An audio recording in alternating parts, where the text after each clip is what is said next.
Kia ora everyone, I trust you are well wherever you are in the world. If you are new, welcome to my channel. I'm Joanne Hakaraia Olsen, and if you have been with me for the past few weeks, thank you for coming back, thank you for joining me. So our topic today is about the still point, or neutrality, or that sacred state of presence, and what does that feel like to be in that presence, and what is the point of being in that state of sacred presence? How does that benefit us? What are the advantages of being in that sacred state of presence? But before we get into that topic, I just wanted to share that if you have been listening to the last few videos, I've been talking about the spiritual heart. We call it the manawa, or the spiritual heart, the heart space, and how it is a puna into higher consciousness, and that actually helps you to come into a state of presence, into that still point. It is kind of like a muscle that we have to build up over time to bring our focus into that area, because most of us are used to being in the headspace where we're using our brain, our mind for doing daily activities, and it can be challenging to come into this heart space, especially for people that have suffered trauma, but especially also for people that are intellectuals, can find it challenging to come into the heart space also. And it's a practice that we need to do every day, that you can actually just immediately feel that space. It's like the flame that what is it that it does? It comes into being. It's like a force.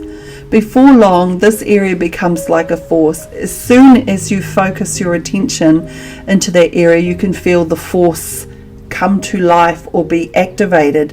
And when that is activated, it's your electromagnetic field that goes out into your, especially your being, and then it goes out, and it's a force field that can be amplified through your emotions that you feel. So it's a very, very powerful space, and it's very important. It's a very important practice to get into. I just wanted to share that, because we've been talking about the spiritual heart and how important it is. The rako, the rongoa that you saw at the beginning of the video, that is a plant called kawakawa. A plant called kawakawa, and it grows here in Aotearoa, and it's very abundant, and many people know about this plant, and it is a wonderful rongoa for the blood, for the heart. And the leaves, they are shaped like a heart. It is shaped like a heart, and the stems are usually red or black, which resemble the veins or the arteries in the body. So this rako, or aka, because it is a vine, it grows as a vine, is a rongoa, which is really good for the blood and the heart. It thins the blood, so we have to be mindful with anyone that's on heart medication, because that can have an effect on them. It's a contraindication. But if you're not, and your kawakawa is really good when you're transitioning into new seasons, because it helps you to also be grounded. Whenever you're transitioning into a new season, there's a shift that happens not only within Papatuanuku, with Earth Mother, or even the universe, because that's the planetary bodies as well. There is a shift that happens when we transition into new seasons. Therefore, there's a shift that happens within our tinana, our wairua, our body and our spirit. And to to help with that, to support our body through these changes, kawakawa can be a really good rongoa to help us transition into the different seasons, the different Mauri, the different frequencies, because that's what it is, isn't it? When you're transitioning into a new season, your frequency is changing.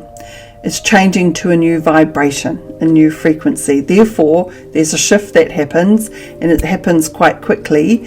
If you're not moving, if you're not connected to nature and how nature goes through her cycles, then she will move you for you. And if you're not prepared for that, it can be a bit of a jolt. And so kawakawa can be there to support you through that process.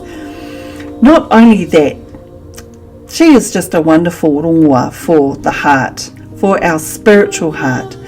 She's not only a medicine, like many people take kawakawa as a medicine to help heal the heart and heal the blood, which is great, but there are so many other spiritual remedies that kawakawa performs on us. It's incredibly powerful. When I first started learning about rongoa, when I really went into study with it, when I put my everything into it, when I started learning about rongoa, I learnt really from the Ngahere, from being in the forest and just connecting to the plants and understanding how they operated or cooperated within their own environments. Because I know that Indigenous people, they understand how nature works, and they understand how plants work for papatuanuku first and foremost. Therefore, if we can understand how they work with her, then we can see how they work for us. So first and foremost, the plants are here for papatuanuku. So we need to understand how they work for her. And then we can and make strengthen relationships with the plants, as you know, and especially papatuanuku, Mother Nature. We need to have a relationship with her because we need to flow with her, not against her. We need to flow with her. And that is quite a big step when you're coming into this new world. Because for me, when I was learning about rongoa, my whole life changed. I had to come off pathways that I was on. I think I shared that there was an illness that actually put me back on the right pathway, and then I sort of just went down wanting to learn about the plants, how they worked for papatuanuku, and I went that way first instead of learning about what their medicine was or is. When I learned that way, how they worked with papatuanuku, I then started to receive messages from the plants themselves. I didn't know it at the time. And I was very fortunate to have people that I could talk to about this, and that they were having the same experiences. And so we would come together and talk about the experiences, and sometimes I would have dreams with plants because I was just totally focused on learning and really having a unique relationship with them. I wasn't interested really in their medicine, because when I started to receive dreams about what they did, then I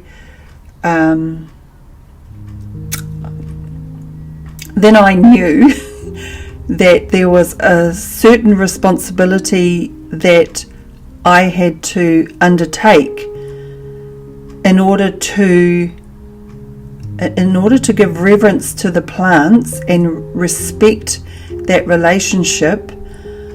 I needed to ensure that, my vessel, that I took responsibility for myself and my environment, and that I had to respect the plants and papatuanuku in a whole other way. It was almost like it was all about reverence, and then it was about relationship and what I could do for them, not what they could do for me. And when I shifted that perspective, everything changed. And I'm going to share with you the first dream that I had. And I was in this property, and there's and this was about 20 years ago, and there's a tree outside, and I'll show it to you one day. There's a tree outside, and from my window I can see the top of the tree.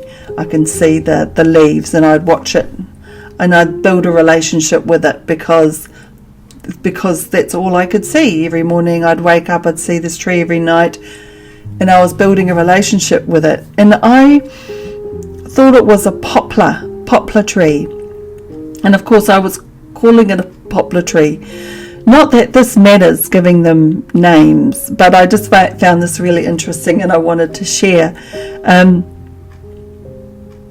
I had this dream, and in the dream I saw the top of this tree, this poplar tree, and it yelled at me and said, adjust the tupuna. And it was and I woke up. Tupuna is ancestor, so it was saying to me to adjust the ancestor, and I woke up thinking it was about my whakapapa. Of course, it's given me this message, but it wasn't. I found out later, I think it was weeks later, that the tree wasn't a poplar tree, it was a birch. It was a birch tree, and what it was trying to tell me was to adjust its tupuna, adjust its ancestor, to say that call it by the right name. And I found that so amusing, and it wasn't some profound message. It was just a get it right, get it right. And so I always remember that.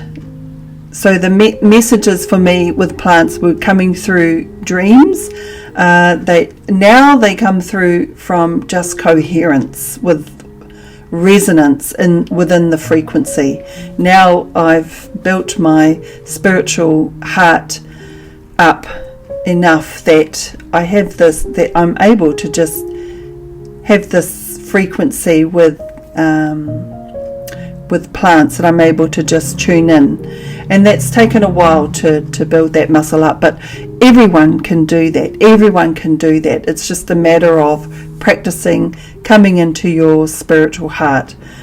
And so I just wanted to share that before we get started into our topic. But we are having kawakawa tea today, and it is they call it a pepper tree, and it just rungua is smelling, it goes down and it goes down, because smell is sound is vibration, goes down into the body and knows where it needs to go, what it needs to do.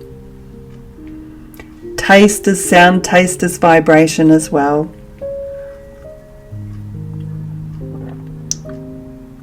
Oh gosh, it's so delicious. And this rungua has come from a kuia who was growing her own kawakawa, but she wanted to have more light in her kitchen window, so she kindly donated this kawakawa to us. And so what we do is, of course, we use it in our whare hauora, in our clinic. So we're drying the leaves out, and then we will process them into a tea so that it's easier to use, and then we make rongoa with it, or we give it away. So that is what we do with kawakawa. It's wonderful for the blood, it's great for the heart, it helps us to ground, and because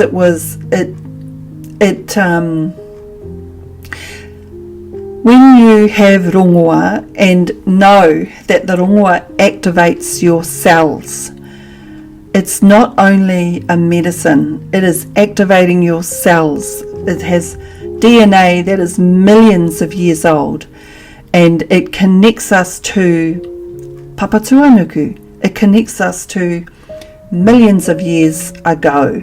And when you can tune into that vibration, because it carries that vibration, it has primal energy, a primordial force that you can activate within your cells. You can activate within your cells. I just thought I would leave that there. So very, very grateful to the kuia. So we're talking about the still point, neutrality, the state of sacred presence. So a lot of spiritual teachers talk about being in the present moment, being without thought, meditation, and how, if we can bring that into our daily lives as a practice, that will help with inner conflict, and that will help with us calming our mind and coming into a state of sacred presence. I wanted to share, I follow a man named Krishnamurti, which some of you will know, and he teaches that thought, when we have thoughts and images of the past, of the future, or we create images in our mind, that those create conflict within the mind. Therefore they create division, separation within the mind and within our environment. So he, from my understanding, he is all about having no thought, no images, which I find one of the most challenging things to do. The still point for me is an example of what I do when I see a client. I go into a space of sacred presence, which is it's a space of neutrality, which is when you bring everything into that space, into the spiritual heart. You come into your spiritual heart so that you can enter higher consciousness, or that state of sacred presence. And when you're in that state of sacred presence, there are no attachments, the ego has gone, there is no tension, you don't feel anything on your body. In fact, you don't feel your body, you are in that space of consciousness, and you operate and perceive everything from that space. You're not thinking, you're not coming from your mind. When you come from your mind, when you come from that space, then you are not in sacred presence, you are not at that still point. And when you're coming from your mind, when you start to think, when you start to analyze, am I doing that right? What should I do? I'll do this. Or even if you are you're coming from your mind, that is not being in a state of sacred presence. Sacred presence is coming from your spiritual heart, so you perceive everything from that space. But you are totally free from tension, ego, or attachments. All of those drop away, and you're in a space of lightness. Because when you practice being in that space, it's almost like you are a po.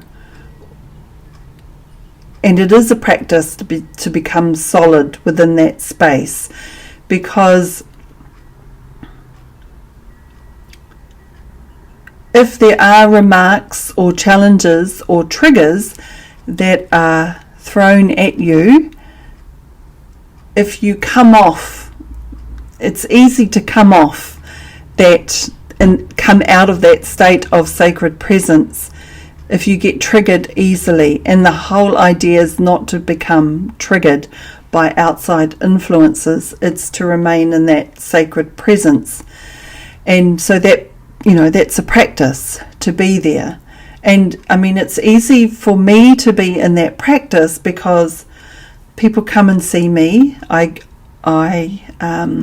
work with them in that space, and it's very natural to work within that space. And I've often thought about it. I can be in that space all day and work with people. And then when I come out of that space and go about my daily activities, or being out of that space with my daily other activities, that is when I'm out of that sacred presence. I'm not in that space. So I'm easily triggered, or I react to my environment. And people like Krishnamurti says, why can't you come from that space always? Because then it would end in a conflict. I start thinking about when I do come out of that space of neutrality, what situations and people and triggers bring me out of that state of sacred presence. What are the triggers? And this is where we do our work. This is where we do our personal work. Find out what those triggers are, and then work on resolving those. Just either resolving those or just letting them go. My question is, why can't we just let it all go? Why can't we come from that space of sacred presence all of the time? Questions like, and if I can't, what parts of me seek validation? What parts of me react? What parts of me are triggered? And that's when I know, I find those and I dig deep and try and resolve those. It's a great big question, and it's a challenge to come from state of sacred presence, or that still point, as much as possible. And it will dissolve in a conflict. And what I would love to know is if any of my subscribers have practices that they do where they come from, their still point or their spiritual heart, what do you do? What are your practices that help you to maintain or sustain coming from that state of sacred presence? And how do you work on your triggers, or how do you even know when you are triggered? What do you do in those moments of being triggered? How do you bring yourself back into that still point while being triggered? I'm sure that all of our viewers would love to know what you do, and it would be very helpful and supportive. But I know for me that it's a practice that I am trying to do daily. I'm very fortunate I get to work in those spaces during the day. But in the evenings when I'm not in that space, can I still come from that space of sacred presence? And if you think I can't, why not? Why not? Some people think that it's good to have a balance of both. I'm not so sure anymore because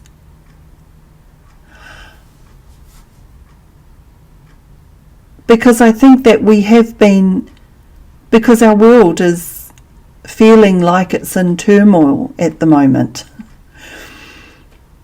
There is so much chaos, and there's so much chaos and war, and